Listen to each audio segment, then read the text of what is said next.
We enter week 11, well into November. Veterans Day today. Salute to all those who have served. This means that it is time to start talking about the playoffs and the potential path forward. The initial positioning is finished. You might not know it based on some of social media, but the 49ers are 6-4. That is a good record. The other day, I made a video from the rooftop, and I pointed out that San Francisco is likely to be favored over their next 4 games.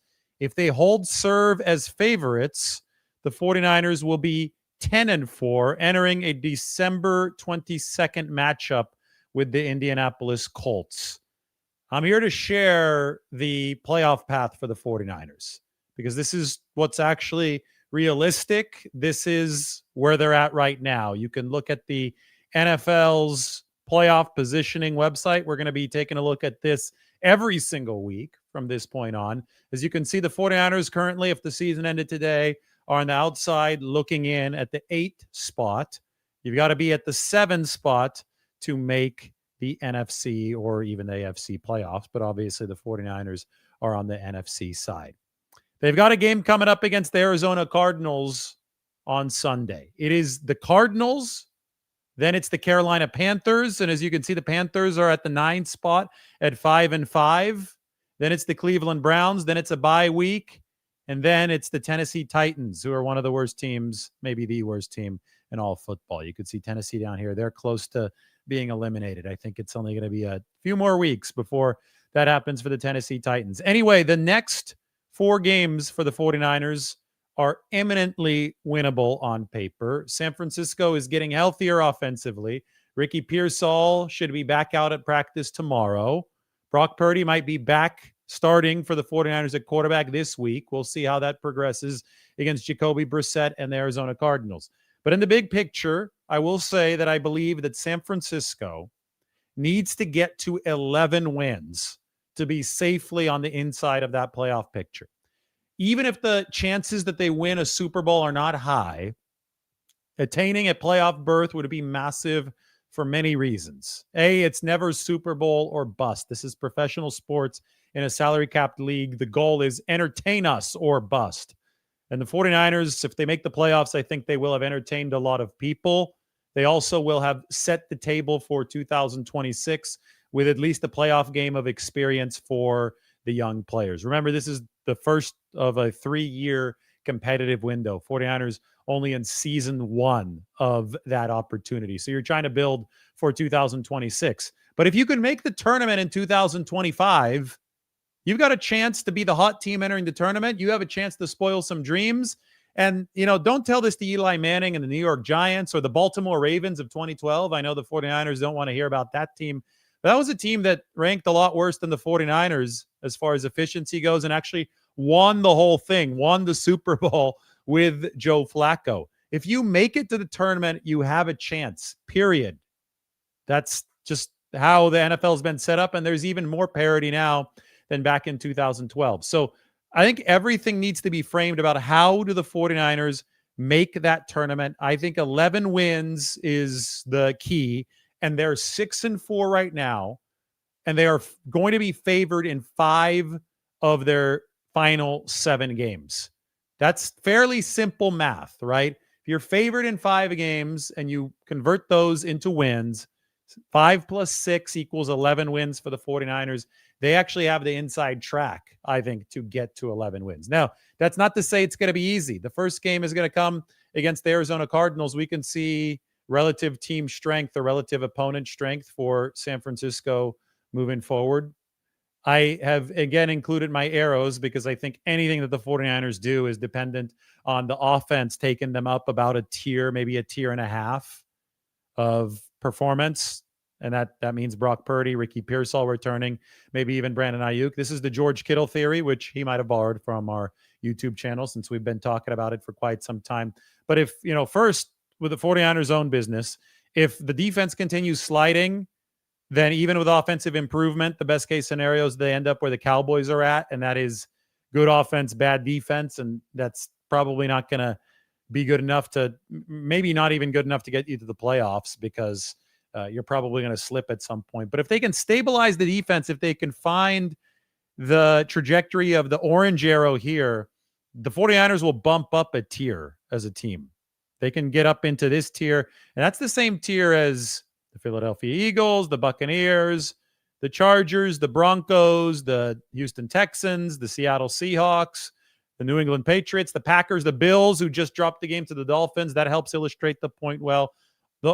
Following along the orange line, just stabilizing the defense where it's now and keeping the defense in the bottom 20 or in the bottom 10 in the 20s, but not getting any worse. That would be a massive win for the 49ers if they could pair that with an improving offense. Now, the best case scenario for the 49ers, you notice I don't have an arrow spiking directly up. I don't think it's possible to get this defense back in the top half. I think realistically, you get this defense in the 20s. If you're the 49ers, that is following the red arrow, and then you're right in the mix with a lot of these teams. You're not a favorite. I would say that the Rams should be the Super Bowl favorite right now if they can fix their special teams, but the 49ers just lost to the best offense-defense combination in all of football in the Rams. Now, keep in mind that special teams is not included here. And that's a key omission because the 49ers actually have a good special teams unit. Anyway, the opponents coming up for San Francisco. Arizona, right there. The Cardinals are in the same tier as the 49ers, maybe slightly worse off that diagonal line. They've got Jacoby Brissett starting at quarterback now. 49ers are 2.5-point favorites. Should not be a Herculean task for San Francisco to win this game. It won't be easy. Trey Benson might be back. James Conner got hurt against the 49ers back in week 3, but this is possible for San Francisco. Every subsequent game after Arizona comes against the team ranked in a worse tier. The Carolina Panthers, who've got a decent rushing attack with Rico Dowdle, but it is a below-average team. Other than that, they're going to be headed to Levi's for Monday Night Football. Following the Panthers, the Cleveland Browns, who have a very good defense with Myles Garrett, but a poor offense. They beat the 49ers the last time San Francisco was in Cleveland. So that's a challenge in and of itself. And then the Tennessee Titans down here in the very bottom. So as you could see, like the path to 10 wins there over the next 4 games is not overly daunting. Now, is it hard to win 4 games in a row? Of course, but you've got to take it game by game.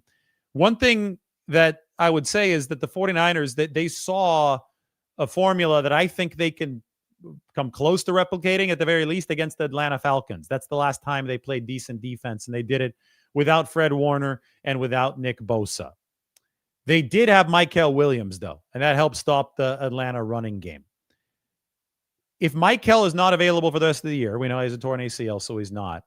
How much does that impact the 49ers run defense, considering the fact that Nick Bosa and Fred Warner are already out? My main concern for the 49ers leaving the game against the Rams was that they just cratered on run defense without Mykel Williams. And if there's no way to replicate the double teams that he's absorbing and no way to make sure that the run defense stays afloat, because they had been number 6 in the league prior to that game against the Rams, well then, yeah, you're probably going to get beaten by at least one of the next 4 teams that you play.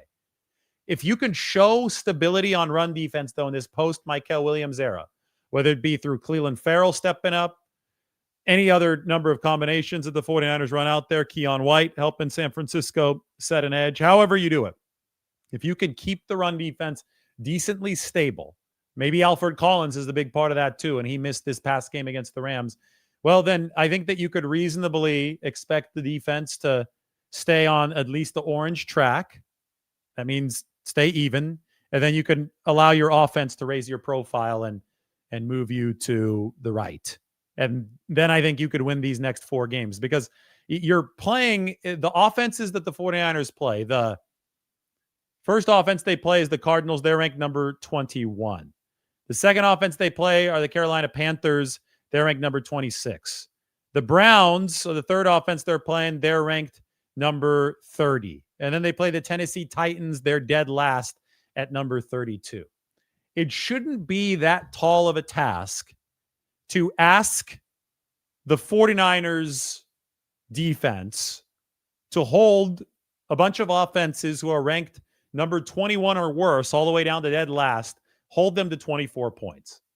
Can you hold the Cardinals? Can you hold the Carolina Panthers? Can you hold the Browns? can you hold the Tennessee Titans to 24 points or less? If you do that, then I think you have got a really good chance of winning these next 4 games. In the case of the Browns, you might need to hold them a bit lower, but I don't see that as being a daunting challenge since they're the number 30 offense in the league because the Browns have the best defense that the 49ers are going to face. I think that San Francisco's offense, they just scored 26 against these guys, the Rams, who were the number 1 defense in the league entering the game. The 49ers brought them down a little bit. But if you just scored 26 offensively against the Rams and you've got your QB1 coming back, you've got your best receiver in Ricky Pearsall coming back if you're San Francisco, I think that holding bad teams to 24 with your defense should be enough. So that's the key over the next 4 weeks. Now, we can talk about Arizona first because that's the first opponent on the schedule. They've got to take it 1 week at a time. It's almost like a little mini playoff challenge for the 49ers. In the playoffs, you've got to win 4 straight games to win a Super Bowl. Well, now, how about 4 straight wins in the regular season against competition that should be an underdog against you? See if you can do that first. And it has to begin with Arizona, the best team that the 49ers are facing over the course of the next month. Now, if the 49ers get this done, if they can sweep the next 4, that straddles the bye week, they're going to be underdogs in 2 of the final 3 games. Indianapolis Colts, if you want to know where they're at, they're way over here on the right. That's a good team, Indianapolis. The Chicago Bears, who may actually be favored over the 49ers, but I think the home field advantage and if the 49ers win 4 in a row, they should be favored, at least in Vegas, over the Bears. That's a comparable team to them as far as profile goes. And then the Seattle Seahawks, who I think will be favored over San Francisco. That's the DVOA number 1 team in football. They're better at special teams than the Rams. That is coming up week 18. So say that you're successfully 10-4 entering the final 3, Indianapolis, Chicago, Seattle. To get to that magic 11 win mark, you will have to win one of those last 3.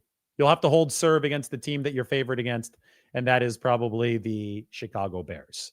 So that's how I view this entire picture for the 49ers. You know, people lose sight of the big picture so much after one loss, but this team is still 6-4. They will still be favored to win 5 out of their final 7 games. And if they do that, then they'll get to 11-6. And guess what I predicted for the 49ers before this season started? 11 wins. I predicted 11-6. The fact that there's still a clear path to get to 11-6, despite the absolute injury catastrophes that they have suffered, is a minor miracle, is something that Kyle Shanahan, Robert Saleh, everyone deserves a lot of credit for. But it also shows us that the sky is not always falling.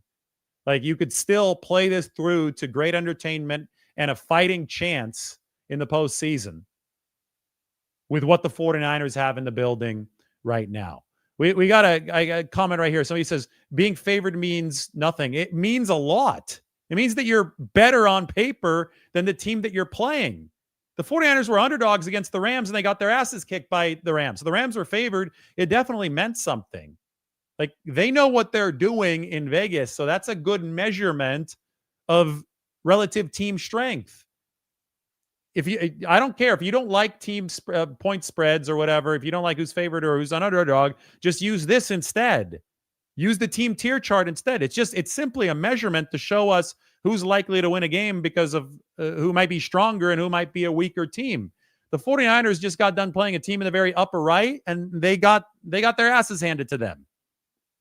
The 49ers play the next 4 games against teams who are in a worse spot on this table or on this graph than them, and they're going to be favored. They're going to have a chance to win the games. Let's be a little bit intelligent here. You know, instead of just tossing around, being favored doesn't matter. I'm not betting. I don't expect you to bet. We don't take gambling sponsorships here. But what we're doing is appraising the 49ers' chances objectively, realistically. Not emotionally. We're not sitting here crying because the 49ers lost a game that we expected them to lose. We are looking forward at the strategy that San Francisco is going to take over the final 7 games. And I think, you're facing worse offenses. You let your own defense, if you're the 49ers, blossom a little bit under Robert Saleh. Find ways. Maybe Nick Martin gets into some of these games. D. Winters has really been struggling. Maybe Nick Martin plays some weak side linebacker snaps. I don't know what they're going to do on the back 7. We know it was a disaster against the Rams. We know that they had some pass rushing juice against the Rams, but they couldn't cover at all against the Rams. We also know they're getting Ricky Pearsall back, and Brock Purdy probably won't be too far behind him if he's behind him at all. We know that this offense has to start hitting its stride so that the 49ers can accomplish their goals. But we also know that they're going to be playing 4 teams over whom they have an advantage on paper, and they're going to be healing up over the next few weeks. And that's all really, really important information when we talk about the 49ers and their chances moving forward in this season. Want to take some time to thank our sponsor, Ridge Wallets. Ridge Wallets means that you're not going to be losing your wallet because there actually is an AirTag attachment that Ridge puts in it. So you'll always know exactly where your wallet is before panic mode sets in. Ridge isn't just about wallets. They create premium everyday carry essentials like key cases, suitcases, and rings, all built with the same sleek, durable design. No matter what you pick, Ridge has free shipping, a 99-day risk-free trial, and a lifetime warranty on all of their products. So for a limited time, our listeners get 10% off at Ridge by using the code Lombardi at checkout. Just head to ridge.com and use the code Lombardi, and you're all set. After you purchase, they'll ask you where you heard about them. Please support our show and tell them that our show, the Lombardi Lounge, David Lombardi's YouTube channel, whatever you want to call it, please tell them that we sent you. I think that it's relatively straightforward. Again, we can put the playoff picture up here from the NFL, and then we could look at the 49ers schedule as well. But I mean, the game against the Panthers, they're going to have to shut down the run game. The 49ers right now have a 76% probability of making the playoffs. So this is actually mathematically much more likely than not. Of course, with any loss, that's going to change. But you've got the Cardinals first. That's a division game. That can move the 49ers to 3-1 in the NFC West. Then you've got the Carolina Panthers. And then you move on to true bottom feeders. You move on to the Browns and the Titans, who are spots 16, 15, and 16 in the AFC. Every single game is going to present its unique challenges. I think the Titans one is the easiest as it's coming off the bye week. But even Arizona, I mean, the Cardinals aren't very good. They lost at home to the Tennessee Titans. After the bye week, I think the 49ers will hope that the rookies get a little bit of a boost. They call that the post-bye jump. And, you know, then you go to look forward to a game against the AFC number 1 seed, at least right now, the Indianapolis Colts. If the 49ers defense can just figure out a way to be bad instead of atrocious, you're looking at a game in a dome against the Indianapolis Colts. Maybe Brock Purdy's hitting his stride by then. Maybe they've got everybody back offensively. Maybe they can win that game 38-35. One of the 49ers, yesterday, this is crazy. What we saw on Sunday was the 49ers' worst defensive performance by expected points added since 2006.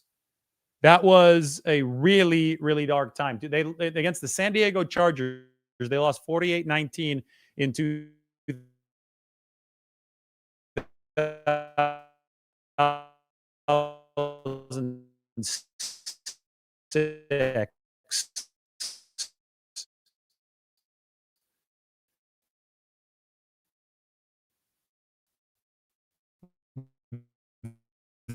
The numbers that we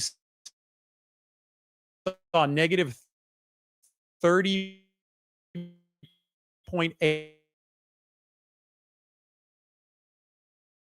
given up by the defense.